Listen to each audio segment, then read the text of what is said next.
Magandang umaga sa ating lahat. Wednesday, December 18, 2024. Ito po ang salita ng ating Panginoong Diyos na pagkain ng ating kaluluwa kuha sa Mateo 1:18 hanggang 25. Ipinanganak si Jesus. Ganito ang naging kapanganakan ni Jesucristo. Ang kanyang inang si Maria ay nakatakdang mapangasawa ni Jose, ngunit bago pa sila nagsama, si Maria ay natagpuang nagdadalang tao na sa pamagitan ng banal na espiritu. Si Jose na kanyang asawa ay lalaking matuwid at hindi niya ginusto na mapahiya sa madla si Maria, kaya nagpasya siyang paalisin ng lihim si Maria. Samantalang iniisip niya ang mga bagay na ito, narito isang anghel ng Panginoon ang nagpakita sa kanya sa isang panaginip. Sinabi ng anghel, "Jose, ikaw na nagmula sa angkan ni David.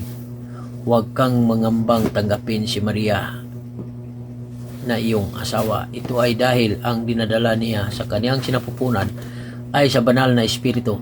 Siya ay manganganak ng isang lalaki. Ang ipinangalan mo sa kanya ay Jesus, sapagkat ililigtas niya ang kaniyang mga tao sa kanilang kasalanan." Ang lahat ng ito ay naganap upang matupad ang sinasabi ng Panginoon sa pamagitan ng mga propeta. Sinabi nila, "Narito isang dalagang birhen ang magdadalang tao at manganak ng isang lalaki. Tatawagin nila siyang Emmanuel." Ang ibig sabihin ay ang Diyos ay suma sa atin. Sa pagkabangon ni Jose mula sa pagkatulog, ginawa niya ang ayon sa pinag-utos sa kanya ng anghel ng Panginoon.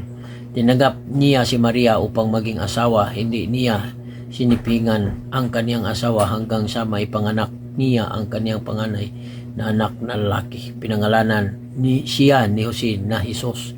Ito po ang salita ng ating Panginoong Diyos. Don't forget to like, share my post. Thank you. God bless us all.